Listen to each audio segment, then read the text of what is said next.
Halo sobat rebahan, selamat datang di channel hiburan kaum rebahan. Admin akan berusaha untuk menghibur kalian melalui membacakan sebuah novel yang berjudul The History of Jichen. Dari cerita ini sangat menarik sekali dan sangat layak diikuti dari awal sampai akhir. Pastikan teman-teman sudah subscribe channel ini agar tidak ketinggalan update terbaru dari channel ini. Di video kali ini adalah video di part ke 74. Pastikan teman-teman sudah subscribe dan mari kita ikuti di part ke 74 ini. Jadi Yi Chen bersama si Tianqi, seorang master pengobatan tradisional, sedang mendatangi pameran ginseng ungu yang berusia 200 sampai 300 tahun, bahkan Yi Chen menilainya sampai berusia 500 tahun, yang kemampuan ataupun berkhasiat sangat luar biasa di luar dugaan Yi Chen. Nah, mari kita lihat siapakah yang akan mendapatkan lelang daripada ginseng ungu yang sangat berkhasiat ini. Ya, kita ikuti di part ini sampai dengan selesai. Ginseng itu ada banyak macamnya, yaitu ginseng biasa, ginseng barat, ginseng merah, ginseng ungu, dan ginseng liar. Di antaranya adalah ginseng ungu yang paling langka dan paling mahal. Dan ginseng sendiri memang memiliki umur, kebanyakan darinya tidak bisa hidup selama 100 tahun. Jadi bukan berarti semua tanaman ginseng yang belum dipetik bisa menjadi ginseng berumur 100 tahun atau ratusan tahun. Sebagian besar ginseng meskipun tidak dipetik juga hanya akan hidup lebih dari 100 tahun dan akan mati. Ginseng yang bisa hidup lebih dari 2 hingga 300 tahun merupakan ginseng yang terbaik. Sedangkan ginseng yang bisa hidup lebih dari 500 tahun sangat jarang ditemukan. Orang-orang yang mengumpulkan ginseng sepanjang hidup juga tidak ada kesempatan untuk melihatnya. Adapun ginseng yang sudah berusia ribuan tahun bahkan lebih berharga lagi, keberadaannya hanya ada di dalam legenda dan jarang terlihat ada orang yang mengeluarkannya. Jadi, ginseng ungu kualitas terbaik berusia 300 tahun ini sangat berharga. Saat ini di aula pelelangan sudah penuh dengan orang. Kebanyakan orang datang berasal dari pengobatan tradisional Tiongkok, industri farmasi, toko besar yang terkenal di bidang bahan herbal. Juga ada banyak dokter pengobatan tradisional Tiongkok yang bisa dianggap sebagai ahli dalam pengobatan tradisional. Di antara mereka ada banyak orang yang mengenal si Tianqi. Setelah melihat si Tianqi masuk, mereka melangkah maju untuk memberinya selamat. Ucapan selamat untuk memberi selamat kepadanya karena berhasil menyembuhkan para pelegiat tinggi dan menciptakan keajaiban dalam sejarah medis. Tapi si Tianqi merasa sangat malu di dalam hatinya. Semua orang mengira dia yang berkontribusi atas pengobatan para pelegia tingkat tinggi, tapi hanya dirinya yang tahu bahwa Yi Chen yang sepenuhnya berkontribusi atas ini. Karena Master Yi tidak suka terlalu mencolok, jadi menyuruhnya untuk mengambilnya untuknya. Banyak orang mengelilingi si Tianqi dan bertanya pada si Tianqi bagaimana cara menyembuhkan para pegiliat tinggi. Si Tianqi berkata, sebenarnya mengobati para pegiliat tinggi bukanlah keahlianku sendiri, tapi obat ajaib yang terkandung terkadang aku dapatkan memberikan efek terapeutik yang sangat besar. Ada yang bertanya, tertua sih, bisakah menerbitkan resep obat untuk obat ajaib ini? Jika diterbitkan, maka itu akan bermanfaat bagi seluruh umat manusia. Benar. Apa yang melanjut Ada yang melanjutkan dan berkata, Dokter Saktisi, jika menerbitkan resep obat ini, Anda mungkin mendapatkan penghargaan Nobel dalam kedokteran. Si Tiangki berkata dengan canggung, kalau ini lupakan saja. Memang ada rahasia tersembunyi yang tidak nyaman dibicarakan. Saat ini seorang pria muda berjas dan bersepatu kulit menghampiri si Tiangki, membungkuk sedikit dan berkata dalam bahasa Mandarin yang tidak fasih. Halo Dokter Si, namaku Koyashi Kiro. Aku adalah wakil ketua dewan dari Kobayashi Pharmaceutical di Jepang. Si Tiangki mengangguk dan berkata, aku tahu tentang Kobayashi. Kalian, apakah ada masalah Anda mencariku? Kobayashi Ichiro berkata dengan sungguh-sungguh, Dokter Saktisi, Kobayashi adalah perusahaan farmasi terkuat di Asia. Ada banyak obat klasik yang sangat populer yang dikembangkan dan diproduksi oleh Kobayashi. Dengan kekuatan pendukung yang sangat kuat, kami memiliki kemampuan untuk meneruskan resep Anda untuk mengobati para pelegiat tingkat tinggi dan mengekspornya ke lebih dari 200 negara di seluruh dunia. Jadi aku sangat berharap Anda bisa menjual resep ini pada kami. Ketika si Tiangki mendengar kata-katanya, dia tidak bisa menahan untuk tidak mengerutkan kening dan berkata, aku ingin banyak obat kalian yang tidak dikembangkan sendiri dan semua orang itu menggunakan resep Tiongkok kami. Ketika si Tiangki mendengar kata-katanya, dia tidak bisa menahan untuk tidak mengerutkan kening dan berkata, aku ingat banyak obat kalian yang tidak dikembangkan sendiri dan semua obat itu menggunakan resep Tiongkok kami. Yang disebut dengan resep Tiongkok sebenarnya adalah resep pengobatan tradisional Tiongkok kuno. Jepang dan Korea Selatan sangat dipengaruhi oleh budaya Tiongkok.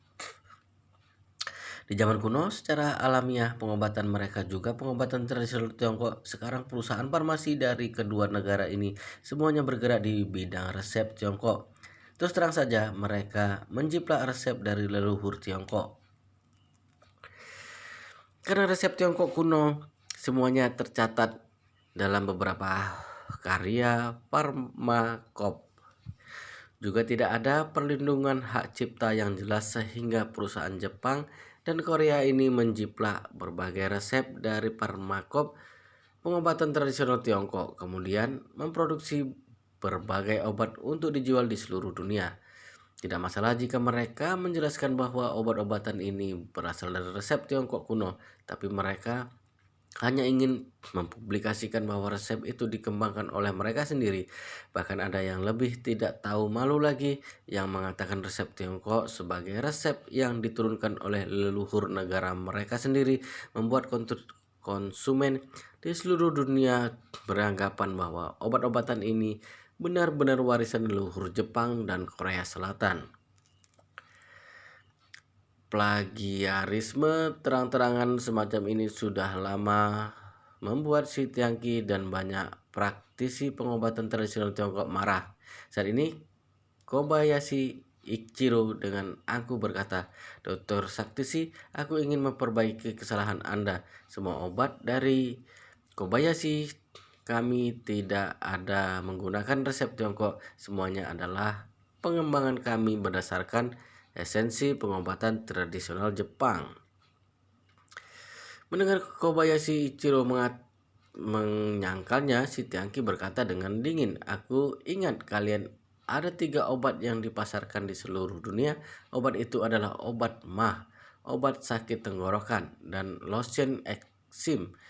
Satu resep dari ketiga obat ini berasal dari dinasti Han Timur yang ada di dalam kitab pembahasan penyakit tifoid dan miscellaneous milik Zhang Zongjing, satu-satunya lagi dari dinasti Han Barat yang ada di dalam kitab organ dalam zaman kekaisaran, satunya lagi dari kitab ringkasan materi medika. Aku tidak salah, bukan?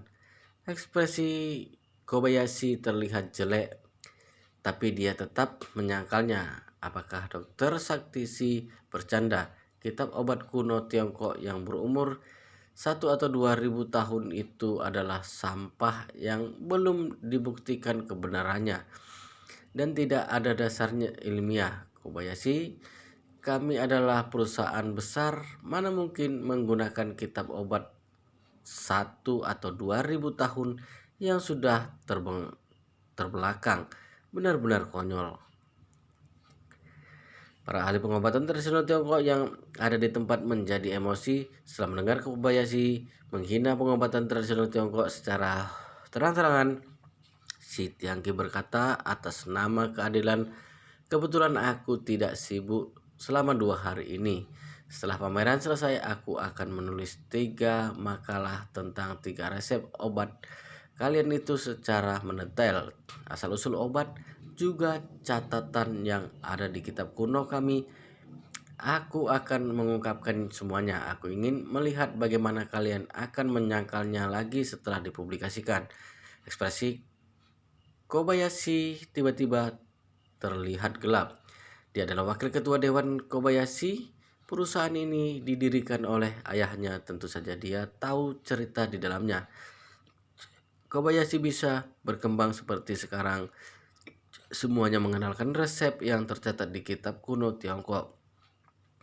Orang Jepang yang pandai membuat kemasan, jadi mereka mengambil resep obat Tiongkok kuno lalu melakukan pengemasan dan mengumumkan jika itu adalah hasil yang mereka dapatkan dari melakukan penelitian, menghabiskan banyak biaya karena khasiatnya sangat baik, maka mereka segera membuka pasaran.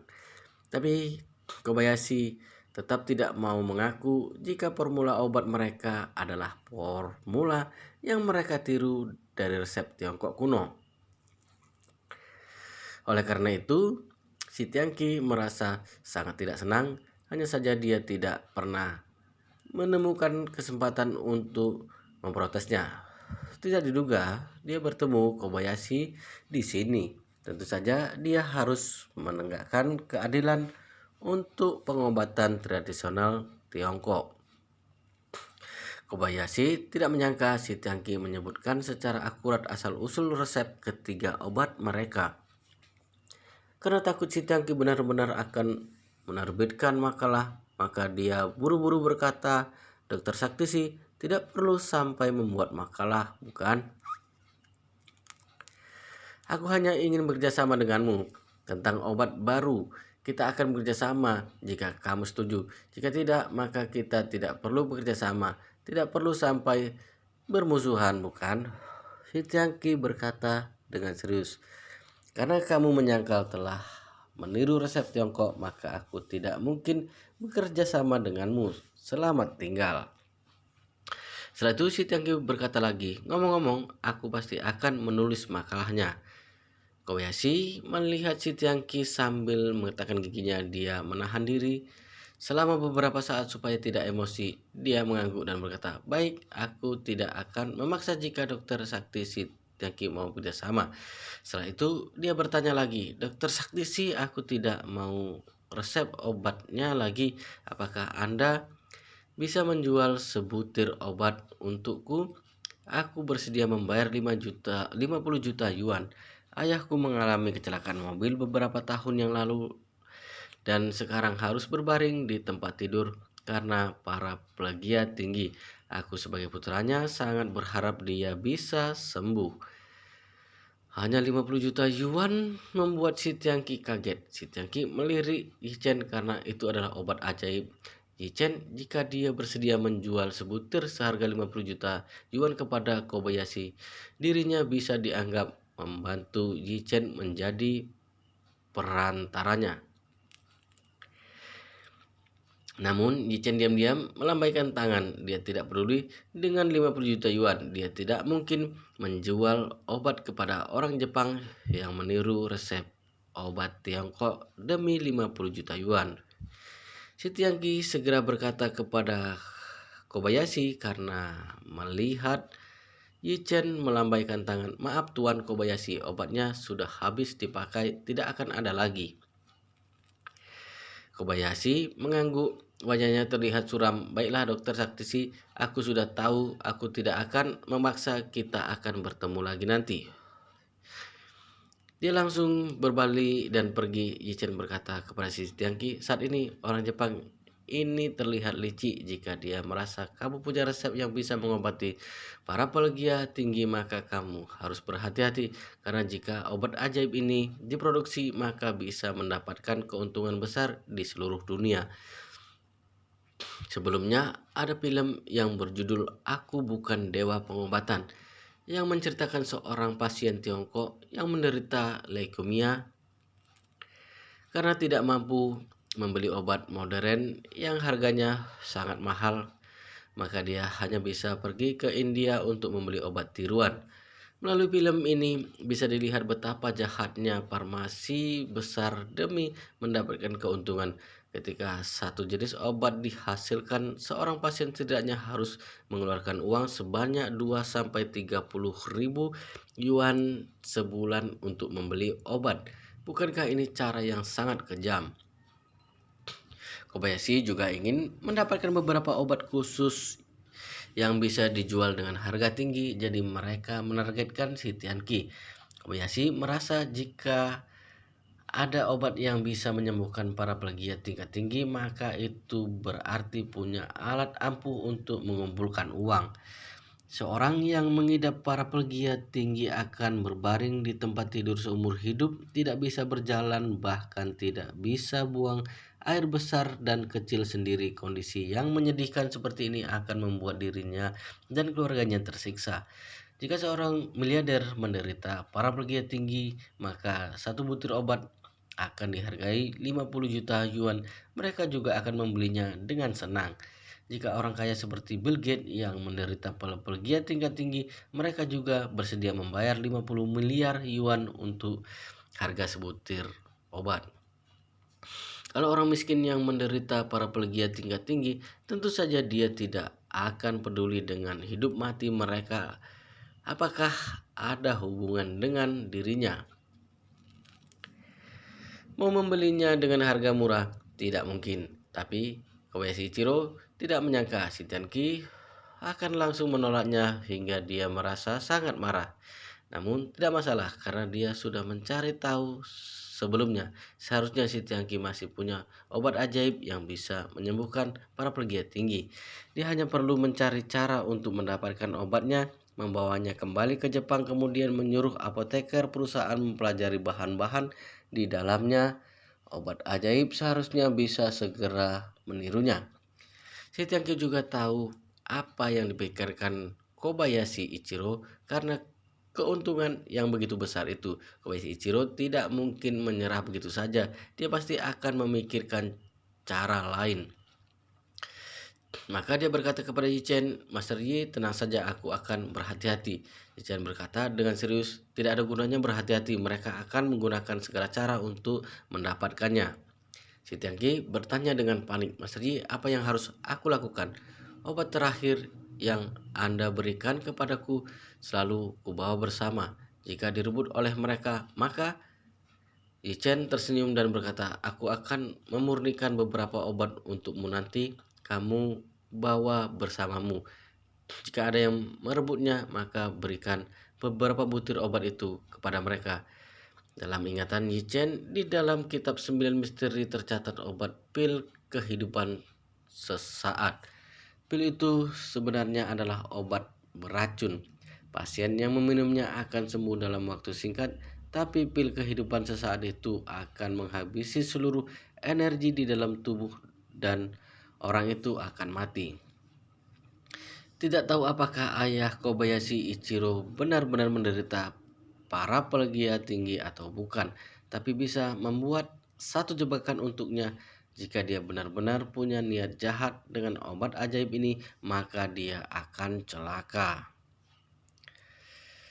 Tidak sulit untuk memurnikan pil kehidupan sesaat, hanya memerlukan beberapa bahan herbal yang lebih umum. Sebelum pelelangan mulai melelang ginseng ungu kualitas terbaik, Yichen mencari Qingeng dan menyuruhnya membeli belasan macam bahan herbal. Qingeng segera pergi menyiapkan bahan herbal untuk Yichen. Kemudian Yichen datang ke ruang istirahat yang disewa Qingeng. Dia berada di dalam sendirian dan memurnikan 4 butir pil kehidupan sesaat. Kemudian bahan obat Tiongkok berasal dari bahan herbal Tiongkok. Begitu direbus, tidak peduli itu resep obat atau apa, semuanya memiliki persamaan, yaitu air rebusan akan berwarna coklat tua. Pil obat juga sama. Warna pil kehidupan sesaat ini hampir sama dengan warna obat ajaib sebelumnya. Selain itu, Yichen sengaja membuat besar pilnya sama seperti obat ajaib. Sama sekali tidak terlihat ada bedanya. Kemudian dia baru datang ke acara lelang dan memberikan keempat pil itu kepada si Tiangki. Sewaktu tidak ada yang memperhatikan mereka, kemudian dia mengambil obat ajaib yang dibawa si Tiangki. Yichen membantu mengamankan untuknya. Setelah melakukan semua ini, pelelangan baru saja memasuki tahap penawaran ginseng ungu kualitas terbaik. Pembawa acara naik panggung dan berkata, selanjutnya kita akan memulai menawar bahan herbal terakhir kami, ginseng ungu kualitas terbaik yang berumur 300 tahun. Sebelum acara pelelangan dimulai, kami mengundang Dr. Saktisi untuk memeriksa ginseng ungu kualitas terbaik ini. Sebelum si Tiangki datang, dia sudah berjanji kepada penyelenggara untuk membantu memeriksa ginseng ungu kualitas terbaik ini di atas panggung. Jadi dia berjalan ke tengah mengambil ginseng ungu kualitas terbaik dari tangan seorang gadis yang bertugas di acara pelelangan. Dia berkata, setelah memeriksanya dengan teliti, hadirin semuanya, menurut pendapatku, umur asli ginseng ungu kualitas terbaik ini seharusnya sekitar 350 tahun atau bahkan lebih lama. Ini adalah barang terbaik di antara yang terbaik. Kalian semua tidak perlu khawatir. Semua orang yang hadir terlihat kaget.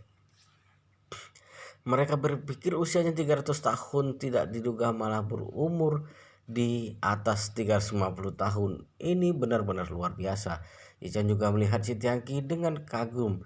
Tidak disangka si Tiangki juga bisa melihat usia sebenar ginseng ungu kualitas terbaik itu. Sepertinya dia memiliki pengetahuan pengobatan tradisional Tiongkok yang kuat. Pada saat ini pembawa acara berkata sambil tersenyum, tentu, Tatuasi adalah dokter sakti yang mempelajari pengobatan tradisional dan modern. Beberapa hari yang lalu, Tatuasi menyembuhkan seorang pasien paraplegia tinggi yang menciptakan keajaiban medis. Sepertinya semua orang sudah tahu dengan hal ini. Jadi kalian tidak perlu khawatir karena ada Tatuasi yang membantu memeriksanya. Ketika si Tiangki kembali ke tempat duduknya, tiba-tiba terdengar suara dari belakang. Tetua si paraplegia tinggi adalah penyakit yang tidak bisa disembuhkan dalam pengobatan tradisional manapun maupun modern. Bagaimana kamu bisa menyembuhkannya? Kenapa aku merasa aku tidak percaya bahwa kamu bisa menyembuhkannya? Apakah kamu hanya kebetulan beruntung saja? Si Tiangki melihat ke arah datangnya suara. Dia baru bicara setelah melihat orang yang bicara itu, Peng Chulin. Kenapa kamu tidak berada di pusat pengobatan tradisional Tiongkok? Buat apa datang ke sini? Pusat pengobatan tradisional Tiongkok, orang-orang yang ada di sekitarnya kaget ketika mendengarnya. Pusat pengobatan tradisional Tiongkok dikelola sebagai dokter kekaisaran pada saat dulu. merupakan perwakilan pengobatan tradisional Tiongkok yang paling tinggi. Feng Julin tertawa dan berkata, "Aku datang melihat apakah kamu sehebat yang dibicarakan. Berita di luar terlalu heboh. Aku tidak percaya." Si Tianqi tersenyum dan berkata, "Memang hanya rumor saja. Kamu tidak perlu mempercayainya." Feng Julin tercengang, tidak diduga si Tianqi begitu rendah hati. Dia pikir si Tianqi akan mengakuinya. Tidak diduga dia langsung menyangkal sehingga membuatnya tidak tahu harus mengatakan apa. Pada saat ini, pembawa acara berkata, "Selanjutnya kita akan mulai melelang ginseng ungu kualitas terbaik umur 300 tahun ini. Harga awalnya adalah 5 juta yuan. Setiap kali kenaikan harga tidak boleh kurang dari 1 juta yuan. Semua orang bisa mengangkat papan sekarang." Pembawa acara tersenyum manis. Dia berdiri di samping setelah selesai mengatakannya. Dia baru selesai bicara dan langsung mendengar Wei Changming berkata dan mengangkat papannya 10 juta. Semua orang diam. Harga ginseng ungu kualitas terbaik umur 300 tahun bahkan naik 1 kali lipat pada tawaran pertama. Wei Changming tahu jika ginseng ungu kualitas terbaik ini ditawarkan harganya mungkin akan sekitar 20-30 juta yuan. Jadi lebih baik dia langsung menaikkan harganya 1 kali lipat untuk mengikuti orang-orang. Mungkin saja dia ada kesempatan. 11 juta yuan, seorang pria parubaya mengangkat papan. Wei Changming melihat pria parubaya itu dengan acuh dan mengangkat papannya lagi. 15 juta yuan, 16 juta yuan, ada yang buka harga lagi 25 juta yuan. Wei Changming mengangkat papannya. Dia membantu Xiao Yeqian berpartisipasi dalam pelelangan kali ini, sehingga harga yang dia sebutkan akan ditanggung oleh Xiao Yeqian. Jadi dia tidak merasa tertekan sama sekali. Harga senilai 25 juta yuan membuat banyak orang berpikir untuk menyerah. Meskipun ginseng ungu kualitas terbaik bagus, tapi efek satu batang ginseng juga terbatas. Harga 25 juta yuan sudah sangat tinggi. Namun pada saat ini tiba-tiba ada orang yang berteriak, "Aku akan membayar 30 juta yuan." Semua orang segera melihat ke arah kedatangan suara, menemukan jika orang yang meneriakkan harganya adalah Yi Chen yang duduk di samping si Tiangqi. Wei Changming dan Xiao Yiqian tidak menyangka Yi Chen akan merebut dengan mereka pada saat ini. Jadi keduanya saling bertatapan. Xiao Yiqian langsung merebut papan yang ada di tangan Wei Changming, mengangkatnya berkata 40 juta yuan. Xiao Yiqian tahu jika Yi Chen sulit dihadapi, tidak tahu harganya akan berubah menjadi setinggi apa ketika dia ikut bermain.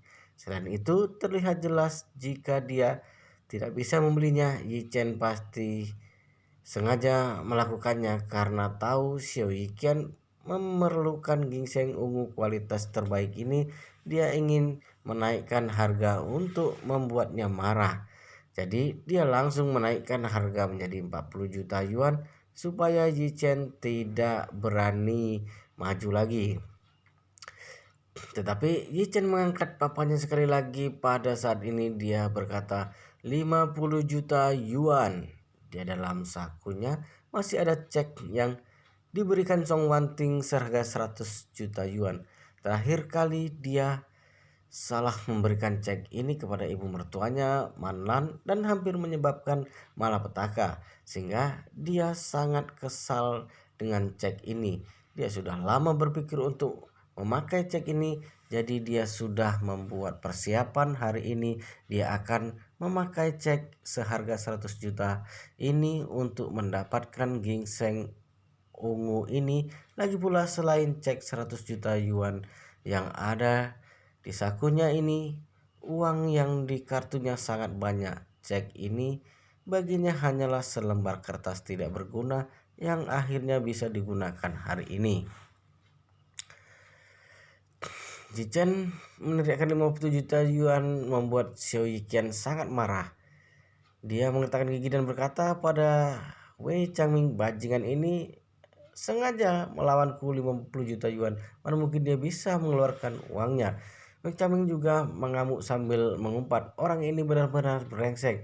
Harga ginseng ungu kualitas terbaik ini seharusnya sekitar 20 juta yuan. Benar-benar terlalu memboroskan uang jika membelinya dengan harga 50 juta yuan. Bodoh sekali. Xiao Yiqian mengatakan gigi dan berkata, brengsek, aku akan bermain satu putaran lagi dengannya. Penyakitku sudah tidak bisa ditunda lagi. Setelah itu dia mengangkat papan dan berkata dengan dingin, 60 juta yuan. Dia berpikir, apakah kamu masih berani mengangkat harga 60 juta yuan? Tidak disangka Yichen langsung mengangkat papan 80 juta yuan. Xiao Yiqian langsung meledak. Dia berdiri dan bertanya dengan suara kencang, Margayi, apa maksudmu? Brengsek kamu. Kamu bahkan meneriakkan harga 80 juta yuan. Apakah kamu mampu mengeluarkan uang sebanyak itu? Yichen berkata sambil tersenyum. Cucuku yang baik, tenang saja, kakek mampu membayarnya. Wow, luar biasa sekali. Ceritanya sangat seru, semakin seru. Tetapi kita akhiri sampai di sini untuk video di part ini dan kita lanjutkan di video selanjutnya di part berikutnya. Jangan lupa subscribe dan like, dan komen untuk mendukung channel ini supaya bisa berkembang. Oke, kita lanjutkan di video berikutnya.